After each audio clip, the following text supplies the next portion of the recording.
अस्सलाम वालेकुम व्यूअर्स। कैसे हैं आप लोग? उम्मीद है कि आप सब खैर खैरियत से होंगे। मैं हूं मोहम्मद जुनैद और आज हम मैथ्स के जिस टॉपिक को डिस्कस करेंगे वो है रैशनल और इर्रेशनल नंबर्स। ठीक है ना व्यूअर्स? इसमें हम क्या देखेंगे कि रैशनल नंबर्स क्या होते हैं, इर्रेशनल नंबर्स क्या होते हैं, रियल नंबर्स क्या होते हैं, और अगर हमारे सामने नंबर लिखा हुआ हो तो हम उसको कैसे आइडेंटिफाई करेंगे कि either it is a rational number या ये इर्रेशनल नंबर है। ठीक है ना व्यूअर्स? तो सबसे पहले हम आते हैं रैशनल नंबर्स की तरफ। ठीक है ना? कि रैशनल नंबर्स होते क्या हैं। तो रैशनल नंबर्स को पहचानने के लिए आपके पास जो है वो तीन पॉइंट्स होते हैं, या रैशनल नंबर की डेफिनेशन को अगर आप पढ़ें तो उससे आप तीन पॉइंट्स कंक्लूड कर सकते हैं कि अगर ये तीन पॉइंट किसी नंबर में नज़र आ जाए आपको तो हम कह सकते हैं कि वो रैशनल नंबर होगा। वो क्या तीन पॉइंट होंगे? पहली बात कि रैशनल नंबर ऐसे नंबर होते हैं जिनको आप सिंपल फ्रैक्शन की फॉर्म में इजीली एक्सप्रेस कर सकते हैं। फ्रैक्शन फॉर्म का मतलब क्या है? यानी कि इन the form of numerator upon denominator, या हम इन जेनरिक वर्ड्स कह सकते हैं कि ए अपॉन बी की फॉर्म में आप उसको रिप्रेजेंट कर सकते हैं। तो पहली कंडीशन क्या हुई रैशनल नंबर को पहचानने की? कि ऐसे तमाम नंबर्स जिनको आप सिंपल फ्रैक्शन की फॉर्म में एक्सप्रेस कर सकते हो in the form of numerator upon denominator, या जेनेरिक टर्म में हम कह सकते हैं ए अपॉन बी की टर्म में रिप्रेजेंट कर सकते हो। दूसरी बात, ये जो ए अपॉन बी जो मैं बात कर रहा हूँ, ये दोनों ए और बी जो है ये इंटीजर्स वैल्यू होनी चाहिए। व्यूअर्स, इंटीजर्स आपको पता है क्या होते हैं? बेसिकली इंटीजर्स जो होते हैं वो आप रिप्रेजेंट करते हैं जेड से, और इसमें आपके पास zero plus minus one plus minus two और इस तरह आगे जो है वो नंबर्स आ जाते हैं। तो दूसरी कंडीशन क्या है कि जो है ए और बी जो हैं ये इंटीजर्स हों। और तीसरी कंडीशन क्या है? जब ये दो कंडीशन फुलफिल कर जाएं कि फ्रैक्शन फॉर्म में भी रिप्रेजेंट हो सकते हों और उन पर जो न्यूमरेटर और डिनोमिनेटर हो यानी ए और बी दोनों इंटीजर्स हों। तीसरी कंडीशन ये है कि जो उसमें डिनोमिनेटर है जिसको हम बी कह रहे हैं, ठीक है ना, जिसको हम बी कह रहे हैं, वो भी आपका ज़ीरो के बराबर ना हो। क्यों हम कह रहे हैं कि ज़ीरो के बराबर ना हो? इसलिए कि अगर किसी नंबर को आप ज़ीरो से डिवाइड कर दें तो आंसर हमेशा इनफाइनाइट आता है, जो कि नंबर नहीं हो सकता। तो व्यूअर्स, क्लियर है आपको कि क्या कंडीशंस होती हैं या क्या तरीकाकार होता है कि रैशनल नंबर्स को आप आइडेंटिफाई करें, या रैशनल नंबर्स की डेफिनेशन को किस तरह से आप रैशनल नंबर्स को किस तरह डिफाइन करते हैं? तो आपने कहा ऐसे तमाम नंबर्स जिनको आप इन the form of fraction represent कर सकते हो, यानी ए अपॉन बी के फॉर्म में रिप्रेजेंट कर सकते हो। दूसरा, जो ए और बी उसमें हो वो भी इंटीजर्स हों, ठीक है। और तीसरी कंडीशन, उसमें जो डिनोमिनेटर है यानी जिसको हम बी कह रहे हैं वो ज़ीरो के बराबर ना हो। तो अगर किसी नंबर में ये तीनों खसूसियात पाई जाएं तो हम उनको रैशनल नंबर कहेंगे। ठीक है ना? एग्जाम्पल्स हम देख लेते हैं, और एग्जाम्पल से पहले हम इसकी अब डेफिनेशन को भी पढ़ लेते हैं। ठीक है ना? डेफिनेशन हमने क्या डिस्कस की रैशनल नंबर्स की? कि ऐसे तमाम नंबर्स जिनको आप रिप्रेजेंट कर सकते हो in the form of simple fraction a upon b. ठीक है ना? दूसरी बात, उसमें ए और बी जो है वो क्या हो? इंटीजर्स हो। और तीसरी बात क्या? कि जो बी यानी डिनोमिनेटर है वो ज़ीरो के बराबर भी ना हो। ठीक है? अब हम इनको एग्जाम्पल्स में भी देख लेते हैं कि एग्जाम्पल्स जो इसमें मैंने सामने आपके लिखी हुई है रैशनल नंबर्स की, इसमें देखते हैं कि ये क्या तीनों कंडीशंस फुलफिल करती हैं कि नहीं करती। तो पहला जो नंबर आपके सामने लिखा हुआ है वो है 3/4। ठीक है ना? 3/4, तो आपने देखा number is represented in the form of fraction, तो ये फ्रैक्शन की फॉर्म में तो रिप्रेजेंटेड है, यानी ए अपॉन बी फॉर्मेट में है। तो पहली कंडीशन ओके हो गई। सेकंड, हमने क्या कहा था कि ए और बी जो है यानी न्यूमरेटर और डिनोमिनेटर दोनों इंटीजर्स हों, तो बिल्कुल 3 और 4 इंटीजर्स हैं। ठीक है ना? तो ये आपकी सेकंड कंडीशन भी इसमें फुलफिल हो गई। और तीसरी कंडीशन हमने क्या कही कि इसमें जो डिनोमिनेटर वो जीरो के बराबर ना हो, तो हमने देखा इसमें डिनोमिनेटर जीरो के बराबर नहीं है बल्कि 4 है। तो चूंकि ये तीनों कंडीशन इसमें फुलफिल हो गई तो हम कह सकते हैं कि ये जो 3/4 है ये रैशनल नंबर है। क्लियर है व्यूअर्स? अगली एग्जाम्पल देखते हैं, -8/3। ठीक है? तो -8 भी एक इंटीजर है। अच्छा, तो पहली कंडीशन क्या है रैशनल नंबर्स को आइडेंटिफाई करने की? कि एक्सप्रेस हो रहे हो in the form of fraction, तो बिल्कुल ये numerator upon denominator in the form of fraction he express हो रहे हैं। सेकंड बात देख लेते हैं फिर कि क्या जो न्यूमरेटर और डिनोमिनेटर हैं वो इंटीजर हैं कि नहीं है। तो देखने से पता लग रहा है -8 न्यूमरेटर में और 3 है डिनोमिनेटर में। तो -8 न्यूमरेटर में, 3 डिनोमिनेटर में, तो बिल्कुल जी ये जो है आपका दोनों न्यूमरेटर और डिनोमिनेटर में इंटीजर्स हैं। तो दूसरी कंडीशन भी फुलफिल हो गई कि फ्रैक्शन की फॉर्म में भी रिप्रेजेंट हो गए और जो न्यूमरेटर और डिनोमिनेटर है वो इंटीजर भी हैं। तीसरी कंडीशन क्या देखी हमने कि जो फुलफिल होनी चाहिए अगर नंबर रैशनल है उसको आइडेंटिफाई करने कि बी जो है वो जीरो के बराबर ना हो या डिनोमिनेटर जीरो के बराबर ना हो। तो यहाँ हम देख सकते हैं कि डिनोमिनेटर जो है वो 3 के बराबर है, तो इस तरह इस वाले केस में भी आपकी तीनों कंडीशंस फुलफिल हो गई, तो हम कह सकते हैं कि ये number -8/3 is also the rational number. तीसरा केस देखते हैं +9। ठीक है, तो पहली कंडीशन हमारी क्या है कि हम जो है वो अपने नंबर को क्या फ्रैक्शन फॉर्म में रिप्रेजेंट कर सकते हैं। तो जी हाँ, ये +9 है तो मैं इसको +9/1 लिख सकता हूँ। डिनोमिनेटर में अगर 1 हो तो हम उसको आमतौर पर नहीं लिखते, लेकिन हम यहाँ +9/1 लिख सकते हैं। तो अगर हम +9/1 देखें तो बिल्कुल जी ये जो है आपका फ्रैक्शन की फॉर्म में रिप्रेजेंट हो रहा है। दूसरी कंडीशन, इंटीजर्स हैं तो बिल्कुल न्यूमरेटर और डिनोमिनेटर जिनको हम A/B कह रहे हैं दोनों के दोनों इंटीजर्स भी हैं। और तीसरी कंडीशन के डिनोमिनेटर 0 के बराबर ना हो, जहाँ बिल्कुल डिनोमिनेटर 1 है, तो इसलिए ये तीनों कंडीशन इसमें फुलफिल हो गई। तो हम कहेंगे कि +9 भी जो है वो आपका रैशनल नंबर है। ठीक है ना व्यूअर्स। अगली एग्जाम्पल में आपने देखा -5 है। ठीक है ना, तो उम्मीद करता हूँ कि आप लोग अब इसको देख के बिल्कुल आइडेंटिफाई कर रहे होंगे कि ये भी रैशनल नंबर है। और क्यों रैशनल नंबर है, in the light of definition आप इसको वेरीफाई भी कर सकते होंगे कि -5 है तो मैं इसको -5/1 लिख सकता हूँ। तो number is represented in the form of fraction, पहली कंडीशन ओके हो गई। दूसरी कंडीशन, न्यूमरेटर और डिनोमिनेटर दोनों के दोनों जो है वो आपके इंटीजर्स हैं, बिल्कुल ठीक है। और तीसरी condition, denominator is not equal to 0, तो तीसरी कंडीशन भी फुलफिल हो गई। तो हम कह सकते हैं कि ये भी एक रैशनल नंबर है, -5 रैशनल नंबर है। सिमिलरली आप 7/8 को भी चेक कर सकते हैं। ठीक है ना व्यूअर्स। तो अब अगर मैं इसको मैथमेटिकल फॉर्म में इन the form of set represent करना चाहूँ कि रैशनल नंबर को हम किस तरह रिप्रेजेंट करेंगे, तो रैशनल नंबर को हम आइडेंटिफाई करते हैं सिंबल Q से। तो हम इसका सेट किस तरह लिख सकते हैं कि सेट ऑफ रैशनल नंबर्स अगर हम लिखना चाहें तो हम किस तरह लिखेंगे, x सच दैट x बराबर हो A/B, यानी कि वो रिप्रेजेंट हो सकता हो in the form of fraction A/B, जबकि a और b जो हैं ये मेंबर ऑफ इंटीजर्स हों, यानी a और b जो न्यूमरेटर और डिनोमिनेटर हैं ये दोनों के दोनों इंटीजर्स हों, बिल्कुल ठीक है। और b जो है वो 0 के बराबर ना हो। तो बिल्कुल जो डेफिनेशन हमने ऊपर पढ़ी थी, हमने इसी को in the form of set में रिप्रेजेंट करने के लिए लिख दिया है, x सच दैट कि x जो है वो रिप्रेजेंट हो सकता है इन द फॉर्म ऑफ A/B, जिसमें a और b जो हैं यानी न्यूमरेटर और डिनोमिनेटर दोनों के दोनों इंटीजर्स हों, और जो डिनोमिनेटर है ये आपका 0 के बराबर ना हो। तो व्यूअर्स, उम्मीद है कि आपको रैशनल नंबर की डेफिनेशन अच्छे से समझ भी आ गई होगी, और रैशनल नंबर को हमने किस तरह से आइडेंटिफाई किया आपको ये भी समझ आ गई होगी in the light of definition.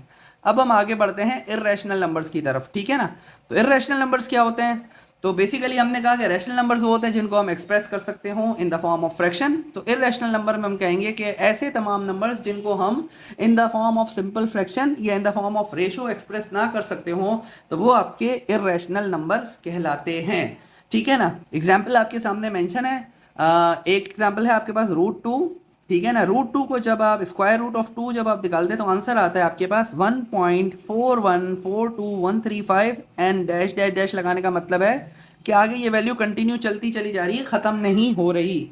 ठीक है ना, तो अब जाहिर सी बात है आपने अपने प्रीवियस क्लासेस में पढ़ा होगा कि अगर हम डेसिमल को हटा के इसको फ्रैक्शन फॉर्म में कन्वर्ट करना चाहें तो आप इसमें चूंकि नॉन टर्मिनेटिंग ये आउटपुट आगे जा रहा है तो आप इसको नीचे अपॉन में कोई डिनोमिनेटर लगा नहीं सकते। जैसे अगर 1.41 होता तो आप सिंपल क्या करते, अगर आपके पास 1.41 होता तो हम इसके डेसिमल को हटा के नीचे 100 लगा सकते थे। ठीक है ना, लेकिन चूंकि यहाँ आप डेसिमल को हटा के आप 100 लगा सकते थे टू स्पेस के टू नंबर्स के हिसाब से। ठीक है, सिमिलरली अगर आपके पास 2.9 होता तो आप क्या करते हैं, इस डेसिमल को हटाते और इसकी जगह 29/10 लिखते। तो इस केसेस में तो आप जो है वो इनको फ्रैक्शन की फॉर्म में रिप्रेजेंट कर सकते थे, लेकिन चूंकि अभी हमारे पास कंडीशन ऐसी है कि जिसमें ये डेसिमल जो है वो नॉन टर्मिनेटिंग है, तो हमें पता ही नहीं लग सकता कि डिनोमिनेटर में हम कौन सा फैक्टर लाएंगे, 10, 100, 1000 या कोई और। तो इस तरह के नंबर्स जो हैं जिसमें ये नॉन टर्मिनेटिंग है, आप इसमें इसको जो है वो रिप्रेजेंट नहीं कर सकते इन द फॉर्म ऑफ फ्रैक्शन। तो ऐसे तमाम नंबर्स जिनको हम in the form of simple fraction express ना कर सकते हों, A/B के फॉर्म में ना लिख सकते हों, रेशो ऑफ 2 नंबर के फॉर्म में ना लिख सकते हों, ऐसे तमाम नंबर्स को हम इर्रेशनल नंबर्स कहते हैं। दूसरी एग्जांपल भी आप देखें, √3 है जो कि 1.73205 और ऑनवर्ड ये चलता चला जा रहा है। अगर आप कैलकुलेटर से √3 की वैल्यू निकालेंगे तो आप देखेंगे कि ये जो वैल्यू है वो आगे 1.73205 के बाद 0808 आ रही है और ये आगे ऑनवर्ड चलती चली जा रही है। ठीक है, तो नॉन टर्मिनेटिंग है, तो जाहिर सी बात है जब नॉन टर्मिनेटिंग है तो आप इसको नीचे फ्रैक्शन फॉर्म में रिप्रेजेंट नहीं कर सकते। ठीक है, तो ये भी आपका इरेशनल नंबर कहलाएगा। तीसरा जो एग्जाम्पल में मैंने इरेशनल नंबर लिखा है दैट इज पाई, जिसकी वैल्यू भी मैंने लिखी हुई है, तो आप देखें कि ये भी डॉट डॉट डॉट मीन्स कि ये नॉन टर्मिनेटिंग वैल्यू चलती चली जा रही है, चलती चली जा रही है। ठीक है ना, तो ये ऐसे तमाम नंबर्स जिनमें आप उनको सिंपल फ्रैक्शन के फॉर्म में ना रिप्रेजेंट कर सकते हो उनको हम इर्रेशनल नंबर्स कहते हैं। अच्छा, इसमें एक और बात जो नोट करने वाली है, जो मैं चाहूँगा कि आप लोग नोट करें, वो ये है कि आप देखें इसमें जो 1 डेसिमल के बाद जो है 1 पॉइंट के बाद ये 41 आ रहा है, 42 आ रहा है, 135 आ रहा है, तो कोई रिपीट पैटर्न नज़र नहीं आ रहा। एक तो ये नॉन टर्मिनेटिंग भी है, ठीक है ना, डॉट डॉट मीन्स कि ये ख़त्म नहीं हो रहे। ठीक है, सेकेंडली इनमें कोई रिपीटेशन भी नहीं आ रहा, जैसे 1.414141 इस तरह करके कोई पैटर्न भी नज़र नहीं आ रहा। तो ये बात अभी आपने सिर्फ जहन में रखनी है, अभी इसके बारे में आगे मैं और कोई बात नहीं करूँगा। सिमिलरली आप दूसरे नंबर पे भी देखेंगे तो यहाँ देखें 1.73205, तो ये जो 5 नंबर्स हैं इनमें कोई आपको रिपीटेशन ऑफ द नंबर्स नज़र नहीं आ रही, या कोई पैटर्न रिपीट होता हुआ नज़र नहीं आ रहा। 73205 इस तरह चल रहा है। सिमिलरली जब आप पाई को भी देखते हैं तो ये भी एक तो नॉन टर्मिनेटिंग है, दूसरा इसमें आप भी देखें तो अगर आप इवन 4 5 भी मिला लें, 1415 मिला लें, तो फिर आगे 9265 आ जाएगा, फिर 358 आ जाएगा। तो आप देख रहे हैं कि इनमें कोई रिकरिंग पैटर्न नज़र नहीं आ रहा। ठीक है, ये बात आपने अभी सिर्फ जहन में रखनी है, इसको हम आगे मज़ीद एलोबरेट करेंगे जब हम डिस्टिंक्शन कर रहे होंगे रैशनल और इरेशनल नंबर की, वैन हम इनको रिप्रेजेंट कर रहे होंगे इन द फॉर्म ऑफ डेसिमल। ठीक है ना, तो अभी तक की तो जो बात थी वो यही थी कि हमने कहा कि इर्रेशनल नंबर्स वो तमाम नंबर्स हैं जिनको हम in the form of simple fraction represent नहीं कर सकते, और जो एग्जांपल्स हमने देखी उसमें हमने इस बात को समझा भी कि हम क्यों इनको फ्रैक्शन की फॉर्म में रिप्रेजेंट नहीं कर सकते। तो अगर हम इर्रेशनल नंबर्स को सेट की फॉर्म में लिखना चाहें जिसमें हम समा दें तमाम इर्रेशनल नंबर्स को, तो हम इसी तरह लिख सकते हैं। अच्छा, इर्रेशनल नंबर का सिंबल क्यू कॉम्प्लीमेंट भी कहीं कहीं यूज़ होता है, और कहीं कहीं इस तरह से जो ये निशान है इस तरह से करके ये जो है वो रोमन 2 टाइप का इस तरह से भी हम रिप्रेजेंट करते हैं। तो इसमें हम क्या कहेंगे, x such that x can not be represent in the form of a upon B.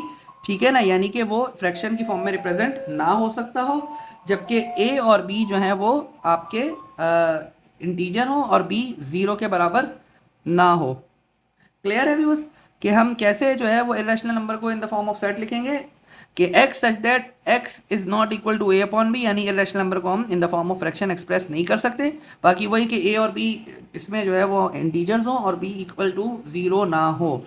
तो कंक्लूजन यही है कि irrational numbers can not be express in the form of fraction. ठीक है ना, ये नोट मैंने अभी आपसे थोड़ी देर पहले डिस्कस किया था कि अब एग्जाम्पल्स में हमने देखा कि √2 √3 पाई के अंदर जो डेसिमल रिप्रेजेंटेशन हमने की हैं ये ना ही आपकी टर्मिनेटिंग है और ना ही रिकरिंग है इन साइकिल और ब्लॉक्स। ठीक है ना, टर्मिनेटिंग नहीं है मतलब कि हम देख रहे हैं कि ये ख़त्म नहीं हो रहा, आंसर इसका चलता चला जा रहा है, और नॉन रिकरिंग का मतलब हमने देखा कि इसके पैटर्न में कोई रिपीटेशन नज़र नहीं आ रही इन साइकिल्स और ब्लॉक। तो व्यूअर्स ये बात आपको क्लियर हो गई कि इरेशनल नंबर्स क्या होते हैं, इसकी डेफिनेशन उम्मीद है कि आपके अच्छे से जहन में बैठ गई होगी। आगे बढ़ते हैं हम, जब रैशनल और इरेशनल नंबर्स को हमने पढ़ लिया तो हम आगे आते हैं अब रियल नंबर्स की तरफ। ठीक है ना, तो रियल नंबर्स क्या होते हैं, तो बेसिकली रियल नंबर्स जो हैं वो कॉम्बिनेशन हो सकते हैं of the rational and irrational numbers.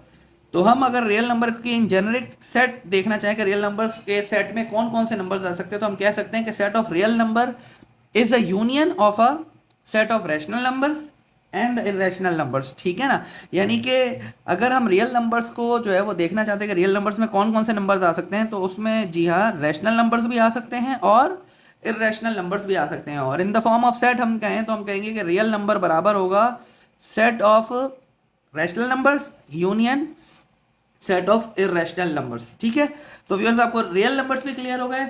चलें आगे बढ़ते हैं हम अब कि चलें व्यूअर्स, तो हम आगे बढ़ते हैं। आगे हम जो है वो अभी जिस तरह हमने रैशनल और इरेशनल नंबर की डेफिनेशंस को देखते हुए नंबर्स को पहचाना कि वो रैशनल हैं या इरेशनल नंबर्स हैं, हम जो है कॉमनली जो मेथड यूज़ करते हैं two distinct between the rational irrational number, वो जो है आपका होता है जब आप इनको कन्वर्ट करते हैं इन द फॉर्म ऑफ डेसिमल। ठीक है ना, तो पहले हम बात करते हैं रैशनल नंबर्स की कि अगर हम रैशनल नंबर्स को डेसिमल फॉर्म में लेकर आएँ तो किस किस्म का डेसिमल फ्रैक्शन आपके सामने आ सकता है। तो याद रखें, जब भी आप रेशनल नंबर्स को डेसिमल फॉर्म में लेकर आएंगे तो आपके पास दो किस्म के डेसिमल फ्रैक्शंस की कॉम्बिनेशन हो सकते हैं, ठीक है ना। या तो वो जो डेसिमल फ्रैक्शन होगा वो टर्मिनेटिंग डेसिमल फ्रैक्शन होगा, ठीक है ना। टर्मिनेटिंग डेसिमल फ्रैक्शन का मतलब क्या है कि अगर आप नंबर्स को डिवाइड करेंगे तो उनका रिमाइंडर कहीं ना कहीं जाके ज़ीरो हो जाएगा। अगर तो रिमाइंडर ज़ीरो हो जाता है तो हम उसको कहेंगे टर्मिनेटिंग डेसिमल फ्रैक्शन, ठीक है ना। मैं आपको एक्सप्लेन भी कर देता हूँ अभी कि क्यों हम टर्मिनेटिंग डेसिमल फ्रैक्शन कहेंगे। जैसे कि हम एक एग्जाम्पल देते हैं 1/2, ठीक है ना। अब 1/2 एक टर्मिनेटिंग डेसिमल फ्रैक्शन है। क्यों? क्योंकि मैंने आपको बताया कि टर्मिनेटिंग कब कहेंगे, जब रिमाइंडर जीरो आ जाए। तो हम ज़रा 1/2 की डिवीजन परफॉर्म करके देखते हैं। तो 1 डिविडेंड है, ठीक है, और ये आपका डिवाइज़र है। तो आपने देखा यहाँ 2 है, अंदर 1 है। 1 चूंकि छोटा है तो डायरेक्टली डिवाइड नहीं हो सकता, हमने डेसिमल लगाना है और यहाँ 0 लगाएंगे। अब हम 2 का टेबल पढ़ेंगे और देखेंगे उसमें 10 आता है कि नहीं आता है। तो जी हाँ, 2 5 10 होता है। तो आपने देखा कि यहाँ 0.5 आया, 2 5 10, और ये आपका रिमाइंडर 0 आ गया। तो जब आपने 1/2 को डेसिमल में कन्वर्ट किया तो उसका आंसर आया 0.5, और आपने देखा रिमाइंडर भी 0 हो गया। सिमिलरली अगर मैं देखता हूँ 1/4 को, ठीक है ना, अगर मैं 1/4 को कन्वर्ट करता हूँ डेसिमल में तो मैं किस तरह से करूँगा। आपने अंदर 1 लिखा, 4 बाहर रखा। 1 चूंकि स्मॉलर है 4 से तो आपने डेसिमल लगाया और 0 लगा दिया, तो ये अब 10 बन गया। 4 के टेबल में आप देखें 10 आता है कि नहीं आता। तो आप टेबल कब तक पढ़ेंगे, जब तक कि 10 या उससे बड़ा नंबर नहीं आता। तो 4 2 8 एंड 4 3 12। तो हमने क्या कहाँ स्टॉप होना है, 4 2 8, क्योंकि 12 जो है वो 10 से बड़ा हो जाएगा। तो 4 2 8, आपने यहाँ 2 लिखा, जब माइनस किया तो 10 में से 8 किया तो 2 बचा। दोबारा से आपने देखा कि 2 इज स्मॉलर देन 4, तो एक और आपने 0 लगाया, तो अब ये बन गया 20। और अब आप जब टेबल पढ़ेंगे 4 का तो आप इसमें देख सकते हैं कि 4 5 20 हो जाता है। तो इसका मतलब कि ये आंसर भी आपका 0 हो गया। तो इस किस्म के तमाम फ्रैक्शंस जिसमें आंसर जो है एट लास्ट रिमाइंडर 0 पर चला जाए तो वो आपके टर्मिनेटिंग डेसिमल फ्रैक्शन कहलाएंगे। जैसे कि हमने देखा 1/2, उसका टर्मिनेटिंग डेसिमल फ्रैक्शन क्या आया, 0.5, रिमाइंडर एट लास्ट 0 हो गया। सिमिलरली 1/4 को देखा जिसका आंसर आया 0.25, एट लास्ट रिमाइंडर 0 हो गया। तो व्यूअर्स क्लियर है टर्मिनेटिंग डेसिमल फ्रैक्शंस क्या होते हैं। तो हम देख रहे हैं कि अगर हम रैशनल नंबर्स को डेसिमल फॉर्म में रिप्रेजेंट करते हैं तो या तो उनका जो डेसिमल फॉर्म होगा वो टर्मिनेटिंग डेसिमल फ्रैक्शन होगा, या दूसरे केस में वो non terminating recurring decimal fraction भी हो सकता है। Non terminating recurring decimal fraction का मतलब क्या हो सकता है, नॉन टर्मिनेटिंग का मतलब है कि अब उसमें वो आउटपुट जो है, जो आंसर आ रहा होगा वो ख़त्म नहीं होगा, रुकेगा नहीं, लेकिन जो पैटर्न होगा वो रिपीटिंग होगा। अभी हमने थोड़ी देर पहले जब इर्रेशनल नंबर्स को देखा था तो उसमें हमने क्या देखा था कि नॉन टर्मिनेटिंग के साथ नॉन रिपीटिंग पैटर्न था, ठीक है ना। हमने बिल्कुल एग्जांपल्स में देखा था कि क्या था, इर्रेशनल नंबर्स में नॉन टर्मिनेटिंग के साथ वो नॉन रिपीटेड भी था। जबकि अभी मैं क्या कह रहा हूँ कि अगर मैं रैशनल नंबर्स को जब डेसिमल फॉर्म में रिप्रेजेंट करूँगा तो या तो वो टर्मिनेटिंग डेसिमल फ्रैक्शन होगा या फिर non terminating recurring decimal fraction होगा। अब रिकरिंग डेसिमल फ्रैक्शन से क्या मतलब है, लेट से मैं एक डिवीजन परफॉर्म करता हूँ 1/3 का। तो डेफिनेशन से आप सिंपल आसानी से कह सकते हैं कि चूंकि 1/3 है दिस मीन्स कि ये रैशनल नंबर है। क्यों? क्योंकि रिप्रेजेंट हो रहा है इन the form of fraction a/b। Secondly क्या कंडीशन देखी हमने कि दोनों a और b इंटीजर्स हैं, तो बिल्कुल ठीक है। और तीसरी condition b not equal to 0, यानी डिनोमिनेटर नॉट इक्वल टू 0 है। तो वैसे ही आप नंबर को देख के कह सकते हैं कि ये रैशनल नंबर है। लेकिन हम इसको जब डेसिमल में कन्वर्ट करते हैं तो हम इसको देखेंगे कि क्या होगा। ये देखिए, अब 1 आया, यहाँ 3 आया, डेसिमल लगाया 10 बन गया, 3 3 9 हो गया, ये आ गया रिमाइंडर 1। दोबारा से आपने देखा 1 स्मॉलर है, दोबारा एक और 0 लगाया, 3 3 9 हुआ, दोबारा से आपके पास बचा 1। फिर दोबारा आपने 0 लगाया, 3 3 9, दोबारा से आया 1। तो व्यूअर्स इस तरह आप देखेंगे कि इसका आंसर जो है वो 0.3333 करके चलता रहेगा। तो हम देख रहे हैं कि ये नॉन टर्मिनेटिंग पैटर्न आ गया। और साथ में रिकरिंग क्यों है, क्योंकि एक ही नंबर 333 जो है वो रिपीट होता जा रहा है। तो इस किस्म के नंबर को हम जो है वो non terminating recurring decimal fraction कहते हैं। इसी तरह अगर आप जो है वो अपने कैलकुलेटर को इस्तेमाल करते हुए 9/11 को डेसिमल में कन्वर्ट करें तो इसका आंसर भी जो आएगा वो आएगा 0.818181, ठीक है ना। तो यहाँ भी आप अगर गौर करें 9/11 का जो आंसर आया है तो इसमें आप गौर करें कि एक तो ये नॉन टर्मिनेटिंग है, ठीक है, क्योंकि ये चलता ही जा रहा है, और सेकेंडली रिकरिंग क्यों कह रहा हूँ मैं इसमें, देखना 8 1 8 1 8 1 पैटर्न एक आ रहा है, रिकरिंग पैटर्न एक आ रहा है, ठीक है ना। तो ये जिस तरह जिसमें पैटर्न आ रहे हो, तो इस तरह के जो तमाम डेसिमल फ्रैक्शंस होंगे, इनके जो नंबर्स होंगे ये भी आपके रैशनल नंबर्स कहलाएंगे। तो कंक्लूड कर लेते हैं थोड़ा सा। रैशनल नंबर्स को जब भी आप डेसिमल फॉर्म में लेकर आएंगे तो आपके पास दो किस्म के फॉर्मेशन पॉसिबल हो सकती हैं, या तो वो टर्मिनेटिंग डेसिमल फ्रैक्शन होगा, या फिर आपका non terminating recurring decimal fraction होगा, ठीक है ना। क्लियर है व्यूअर्स यहाँ तक कि रैशनल नंबर्स को जब आप डेसिमल फॉर्म में रिप्रेजेंट करेंगे तो क्या फॉर्मेशन होगी। तो इसका मतलब ये है कि अगर आपके सामने कोई आप नंबर को डेसिमल में कन्वर्ट करें और अगर इन दोनों फॉर्मेट में से कोई फॉर्मेट आ जाता है, टर्मिनेटिंग डेसिमल फ्रैक्शन या non terminating recurring decimal fraction, तो आप कह सकते हैं कि ये जो है वो रैशनल नंबर को रिप्रेजेंट कर रहे हैं, या नंबर जो है वो रैशनल नंबर होगा, ठीक है ना। जबकि इसके बरक्स अगर आप इर्रेशनल नंबर को देखें तो हमने जैसे शुरू में भी डिस्कस किया था कि इर्रेशनल नंबर्स जो हैं वो आपके रिप्रेजेंट हो रहे होंगे as a non terminating non recurring, यानी कि दो नॉन आ रहे हैं, नॉन टर्मिनेटिंग भी है और नॉन रिकरिंग भी है। तो अगर आपके पास टर्मिनेटिंग और रिकरिंग दोनों के साथ नॉन लग जाए तो वो आपका इरेशनल नंबर कहलाएगा, ठीक है ना। इरेशनल नंबर कैसे रिप्रेजेंट हो सकते हैं, as a non terminating non recurring decimal fraction, यानी उसमें कोई रिपीटेशन नहीं आ रही होगी। एग्जाम्पल दोबारा से मैंने आपके सामने मेंशन की भी है, √2 की 1.41421356 आप देख रहे हैं 4 1 के बाद 4 2 आ रहा है, फिर 1356, किसी तरह से भी रिपीटेशन ऑफ पैटर्न नज़र नहीं आ रही, और नॉन टर्मिनेटिंग भी है। तो non terminating and non recurring, so irrational number.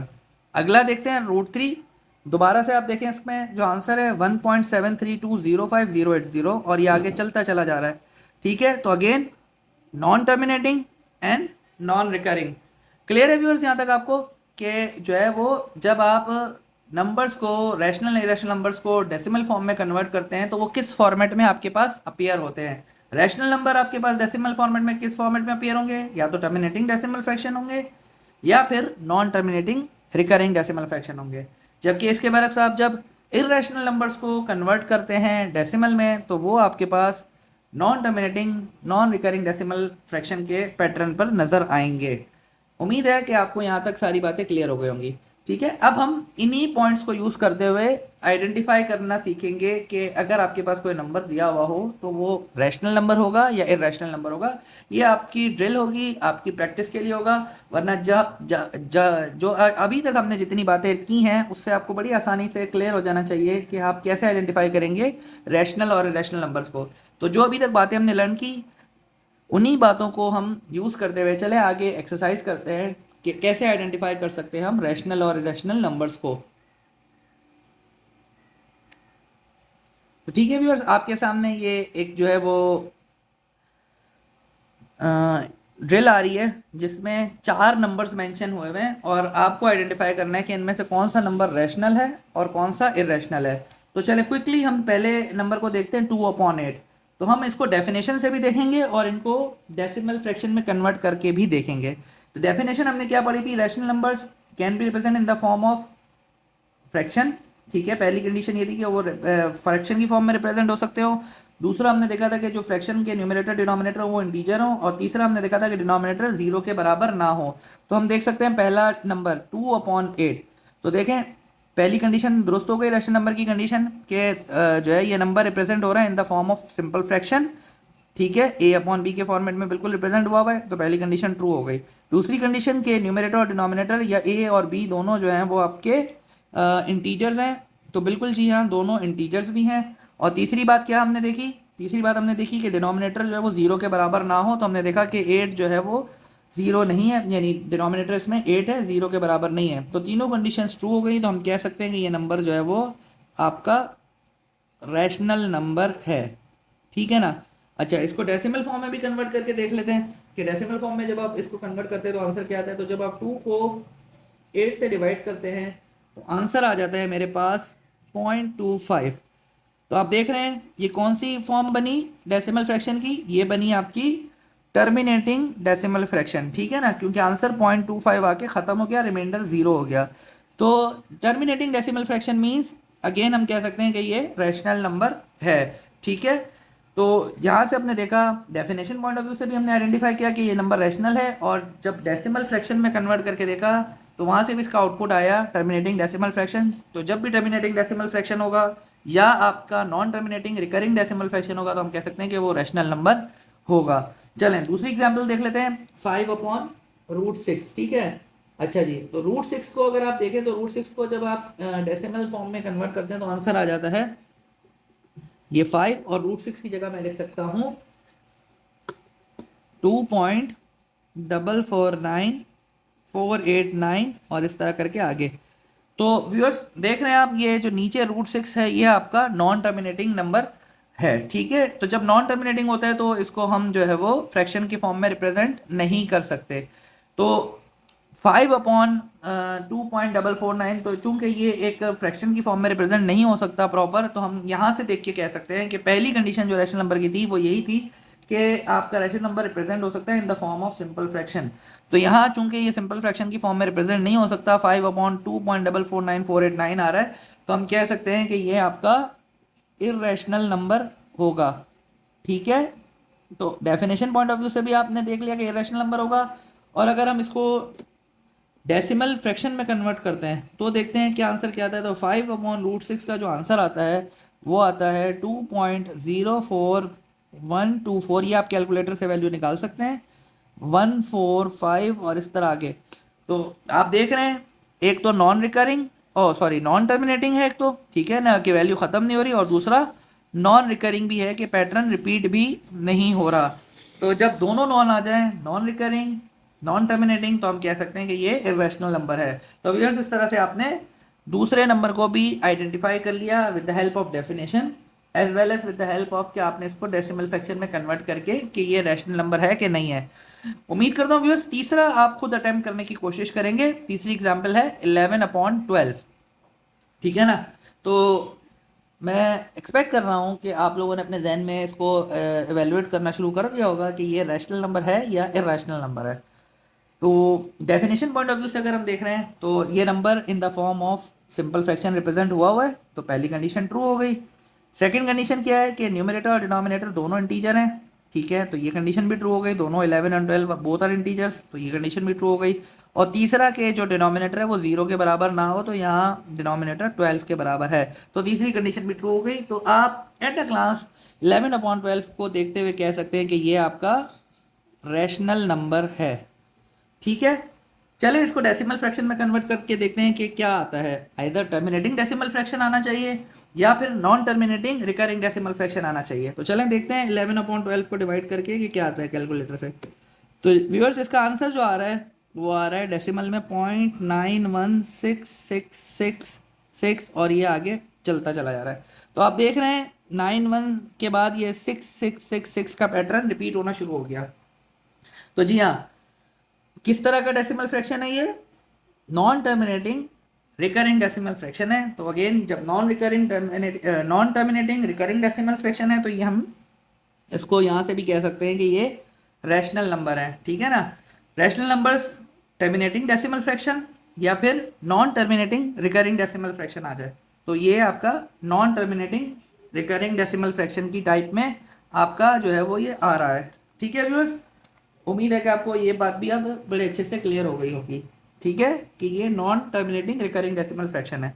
आखिरी जो एग्जांपल है हमारे पास √5 है, ठीक है।